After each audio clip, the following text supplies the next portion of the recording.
시달렸던 저는 휴게실에 앉아서 쉬고 있는데 어머니에게 전화가 왔어요. 어머니는 퇴근을 하면서 집에 잠시 들리라고 말씀하셨고, 저는 아침에 있었던 일을 이야기하며 오늘은 안 된다고 말씀드렸어요. 제 이야기를 들으신 어머니는 그 똥차 지금까지 타고 다닌 것만으로도 용하다며 이제 그만 타고 다른 차로 바꾸라고 하셨어요. 어머니는 차는 생명과 연결되어 있는데 그런 차를 타고 다니는 것이 내심 걱정이 됐다며 이참에 튼튼한 차로 바꾸라고 말씀하셨어요. 저도 그러고 싶죠. 하지만 지금 저희 형편에 그게 가당키나 한가해요. 저는 고쳐보고 정 안 되면 새로 바꾸던지 하겠다고 말했어요. 그날 저녁 퇴근을 한 저는 보험사에 전화를 걸어 자동차에 시동을 걸었고 정비소로 갔어요. 정비소에서도 연식이 오래돼서 고장이 많은 거라며 이렇게 돈을 들여가며 수리하는 것보다는 차를 새로 사는 것이 더 낫겠다고 말했어요. 부품이 올 때까지 시간이 조금 걸린다는 말에 저는 차를 맡기고 집으로 돌아왔어요. 집으로 돌아오는 길에도 내가 왜 이렇게 살아야 하나, 열심히 고생해서 돈을 벌면 뭐하나 별의별 잡생각이 다 들었고 힘이 쫙쫙 빠졌어요. 며칠 뒤 퇴근을 하고 집에 갔더니 부모님이 와 계셨어요. 부모님은 일찍 퇴근한 아내와 거실에서 차를 마시고 있었어요. 저를 보시더니 어서 와보라고 재촉하셨어요. 저는 가방을 내려놓고 옷을 갈아입지 않은 채 소파에 앉았어요. 부모님은 팜플렛을 보여주시며 제가 결혼하기 전까지 드렸었던 생활비를 지금까지 모으고 계셨다며 거기에 본인들이 조금 더 보탰다며 통장을 주셨어요. 그 돈으로 이참에 차를 바꾸라고 하시면서요. 저는 지금도 괜찮다고 수리하면 더 탈 수 있다고 말씀드렸지만 부모님 마음은 또 그게 아니었나 봐요. 곧 있으면 아이도 생길 텐데 아이를 위해서라도 이참에 바꾸라며 계속 말씀하셨어요. 저는 괜히 저희 부모님 때문에 아내가 의기소침할까 걱정이 되어 아내에게 상의를 했고, 아내는 선뜻 받지 못하는 제 마음을 알았는지 먼저 감사하게 받는 것이 낫다고 말했어요. 저희는 부모님이 사주신 외제차를 받았고 정비소에 맡겨둔 아주 오래된 제 차는 폐차시키기로 했어요. 확실히 승차감도 좋고 묵직한 것이 왜 사람들이 튼튼하고 좋은 차를 타고 다니는지 알 수 있었어요. 다시 이 차가 뻗을 때까지 잘 타고 다녀야겠다고 생각했어요. 그리고 몇 달 뒤 장인어른 생신을 맞이해서 처갓집에 내려갔다가 저는 얼토당토 안 한 일을 겪게 되었어요. 아내는 처갓집에서 가까운 곳에 있는 한정식집에 예약을 했고 그곳에서 만나기로 했어요. 한정식집에 먼저 도착한 저희는 예약한 방에서 부모님을 기다렸어요. 곧이어 부모님이 들어오셨고 준비한 음식들이 들어왔어요. 장인어른은 친구들과 갔었던 제주도 여행을 이야기하시며 다음에 우리 가족끼리도 같이 가자고 말씀하셨어요. 장모님도 장인어른이 제주도에서 돌아올 때 사오신 거라며 스카프를 메고 오셔서는 기분 좋게 이야기를 나누셨어요. 온 가족이 즐겁게 식사를 마치고 처갓집에 가기 위해서 주차해 놓은 차를 타려는데 장인어른이 눈이 휘둥그레지며 저를 다급하게 불러 세우셨어요. 자네, 이 차 뭔가? 아, 제 차예요. 딱 봐도 비싸 보이는데 이거 외제차 맞지? 네, 제가 타고 다니던 차가 너무 오래돼서 부모님께서 바꿔주셨어요. 아유, 그래? 나도 평생 못 타본 차를 집까지 내가 몰아봐도 되겠나? 네? 네, 그러세요. 장모님과 아내가 옆에서 말렸지만 장인어른은 막무가내였고 저는 하는 수 없이 차키를 넘겨줄 수밖에 없었어요. 장인어른은 차를 한 바퀴 둘러보시더니 차에 탔고 이것저것 작동해 보시더니 장모님에게 사위와 같이 오라며 혼자 타시고는 먼저 떠나셨어요. 저는 장인어른에게 받은 차키로 차문을 열었어요. 차를 타고 가는 길에 장모님과 아내는 저의 눈치를 살피며 어쩔 줄을 몰라 하셨어요. 저도 처음에는 당황했지만 먼 거리도 아니고 잠깐 타시는 건데 그 정도는 괜찮다고 생각했어요. 저희보다 먼저 출발하신 장인어른은 저희가 도착을 하고 나서 한참 후에야 도착을 하셨어요.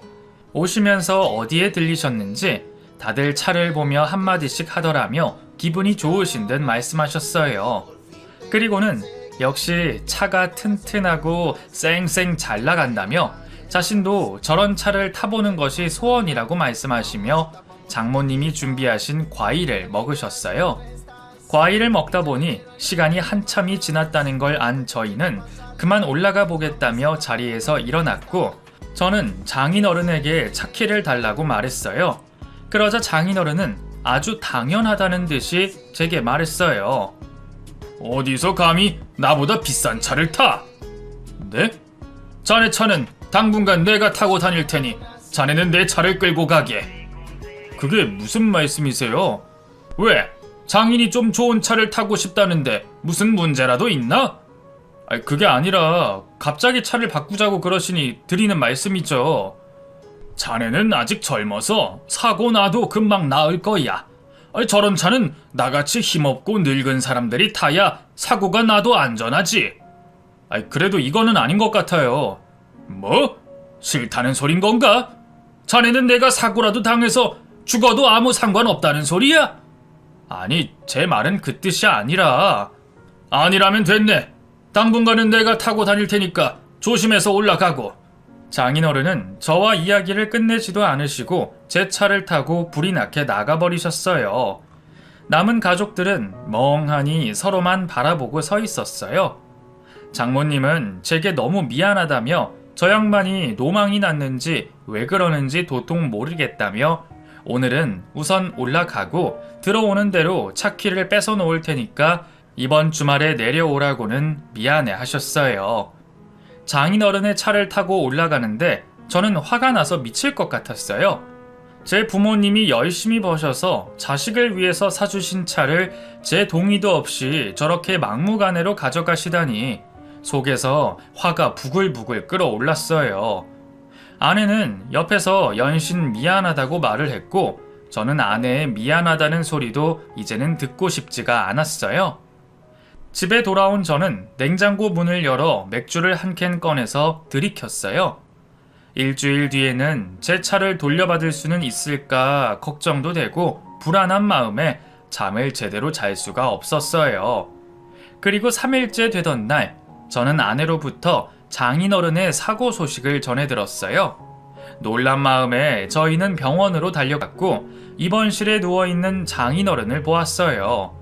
차가 폐차를 할 만큼 큰 사고였지만 다행히 많이 다치지는 않으셨다고 하늘이 도왔다고 말했어요. 침대에 누워 계시던 장인어른은 저를 보시더니 그 차가 정말 튼튼하긴 튼튼한가 보다라며 내가 이렇게 된 것도 다 그 차 덕분이라고 말씀하시면서도 저에게 미안하다는 말은 한마디도 없으셨어요. 화가 난 저는 도저히 참을 수가 없었어요. 지금까지 참고 이해했던 것들이 송두리째 떠올라서 도저히 가만히 있을 수가 없었어요.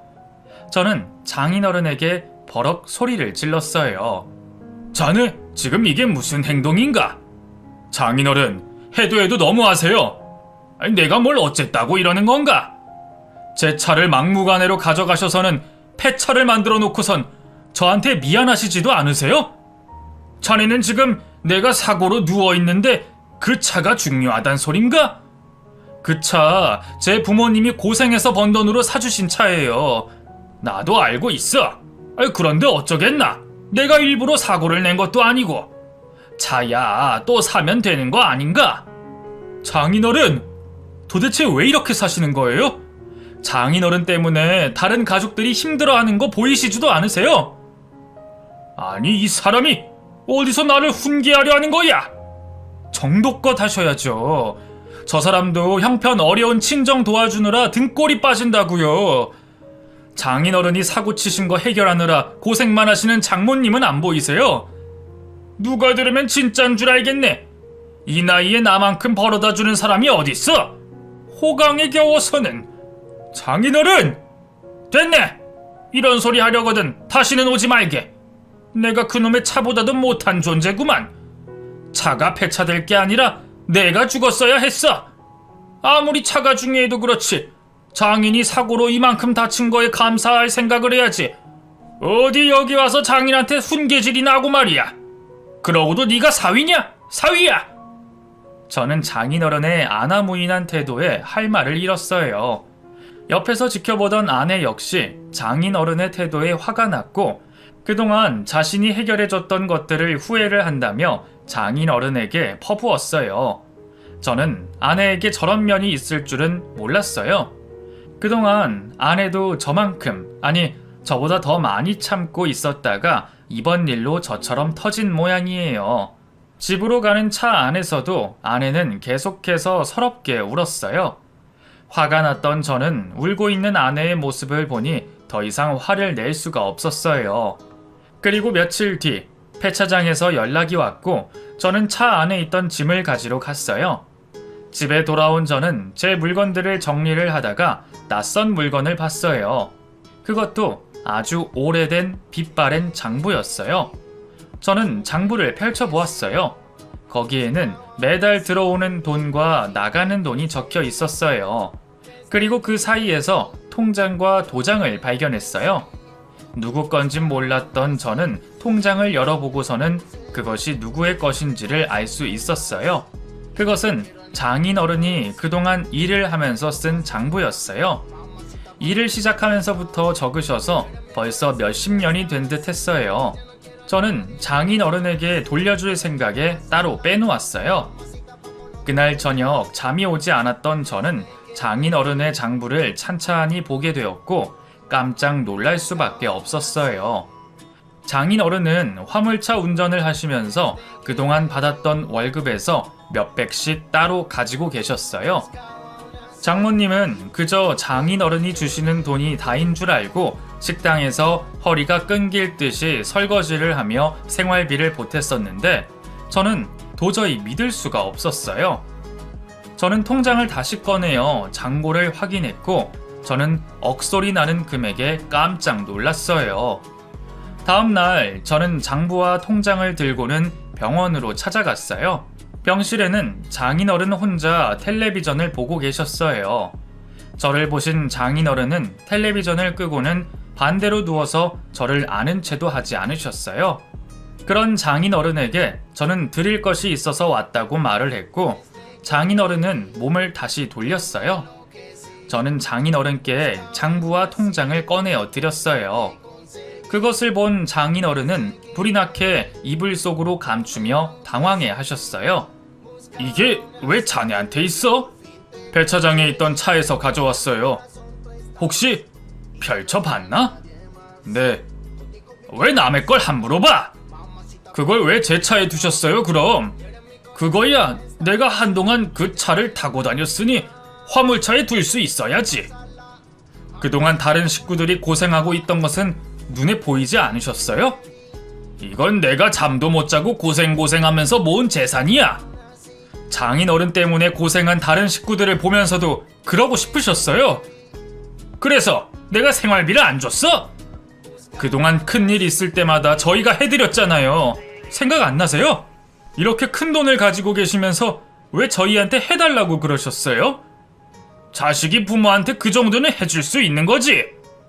내리사랑이라는데 부모가 자식한테는 해주실 수는 없는 거였어요? 난 그런 거 모르겠고. 이거 혹시 다른 사람들한테 말했나? 아니요. 그럼 못 본 걸로 하게. 비밀로 하란 말이야. 아니요. 그럴 수 없어요. 뭐야? 내가 그렇게 하라면 할 것이지 무슨 말이 그렇게 많아? 아니요. 그럴 수 없어요. 지금까지 고생 많은 장모님 아내 때문에라도 그럴 수 없어요. 그때 마침 장모님과 아내가 외출을 했다가 웃으면서 병실로 들어왔어요. 장인어른은 저를 보시더니 고개를 가로질렀지만 저는 말할 수밖에 없었어요. 제 말을 전해들은 장모님은 다리에 힘이 풀려 주저앉으셨어요.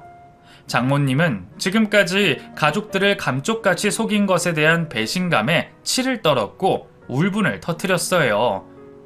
이렇게 뒷주머니를 차고 있는 줄도 모르고 그동안 고생하며 살아온 자신이 너무 억울하다며 바닥을 치시며 우셨어요. 그리고는 다시는 얼굴 보고 싶지 않다며 가족보다 더 좋은 돈이랑 같이 살라며 그 길로 병원을 나가셔서는 병원에 나타나질 않으셨어요. 아내 역시 결혼을 하고 사는 것이 너무 힘들었지만 내 부모이기에 도와드릴 수 있는 것들은 다 해드렸었는데 장인어른이 저렇게 다른 주머니를 차고 있을 줄은 상상도 못했다며 이럴 줄 알았더라면 죽든 살든 나 몰라라 살았어야 했는데 그러지 못한 자신에게 너무 화가 난다며 이제는 자신의 삶을 살겠다며 병실을 나갔어요. 저는 아내를 뒤따라 나갔어요. 집에 도착한 저는 울고 있는 아내를 토닥여줬어요. 아내는 그런 줄도 모르고 살아왔던 자신이 너무 후회가 된다며 저에게 너무 미안하다고 말했어요. 저도 충격이 큰데 아내는 얼마나 더 클까요? 저는 아무 말 없이 그런 아내를 안아줬어요. 며칠이 지나고 의지할 곳이 없어진 장인어른은 저에게 시시때때 전화를 하셨어요. 장모님과 아내는 자신의 전화조차를 받지 않았는데 저는 받았거든요. 장인어른은 곧 있으면 퇴원을 한다며 장모님과 아내를 만날 수 있게 다리를 놔달라고 말씀하셨어요. 저는 장모님과 아내에게 장인어른의 말을 전달했지만 두 사람 모두 다 다시는 보고 싶지 않다고 말했어요. 그 뒤로도 장인어른은 계속해서 저에게 부탁을 했고 하는 수 없이 저는 두 사람에게 말하지 않고 퇴원한 장인어른을 집으로 모셔왔어요. 장인어른이 집에 들어서자 두 사람은 노발대발 화를 냈고 그 불똥이 저에게까지 튀었어요. 시키지도 않은 일을 했다며 역정을 내셨어요. 장인어른은 장모님에게 진정을 하라며 할 이야기가 있다고 자리에 앉았어요. 내가 속인 건 너무 미안해. 하지만 내 생각도 좀 이해해 줬으면 좋겠어. 핑계댈 것 같으면 입도 뻥끗하지 마요. 아니 당신도 알잖아. 내가 수십 년 동안 운전하면서 얼마나 힘들게 살았는지. 나도 돈 버는 재미 좀 느껴보려고 시작했던 건데 이게 이렇게 길 줄은 몰랐어. 됐어요. 누가 들으면 당신 혼자 세 식구 먹여 살린 줄 알겠네요. 그럼 우리는요? 우리는 당신이 매달 던져준 그 돈으로 빠듯해가지고 허리가 끊어질 것 같아도 손에 습진이 없어질 틈이 없도록 설거지한 나는요. 나는 그래 당신이랑 결혼해서 그렇다 쳐요. 얘네들은요. 부모 잘못 만나서 고생만 한 얘네들은 무슨 죄예요? 난 당신 절대로 용서할 수 없어요. 아니, 내가 이렇게 사죄를 해도 안 되겠어? 말뿐인 사과는 필요 없어요. 아니, 그럼 내가 어떻게 하면 용서해 줄 건가? 당신이 그동안 가족들 몰래 모아온 그 돈 모조리 나한테 다 넘겨요. 뭐? 아니 그건 너무하잖아. 한두 푼도 아니고 이걸 모조리 다. 너무하다고요? 당신 아직도 정신 못 차렸네요. 그 돈 다 줄 수 없음. 깨끗하게 갈라섭시다. 아이 알았어 알았다고. 아이 이 나이에 가족들 버리고 이 돈 가지고 뭘 하겠어. 자 여기. 장인어른도 저희 집에 오시면서 장모님에게 다 넘겨줄 생각을 하고 오신 듯 했어요. 장모님은 장인어른에게 받은 통장을 다시 지금까지 고생만 하며 살아온 아내에게 주었어요. 아내는 싫다고 거절을 했지만 장모님은 지금까지 받은 거에 비하면 적은 돈이라며 넣어두라고 말씀하셨어요. 그리고는 저에게도 그동안 고마웠다고 말씀하시고는 장인어른과 집으로 돌아가셨어요. 아내와 저는 서로 상의 끝에 차 살 돈을 빼고는 처갓집에 돌려드리기로 했어요.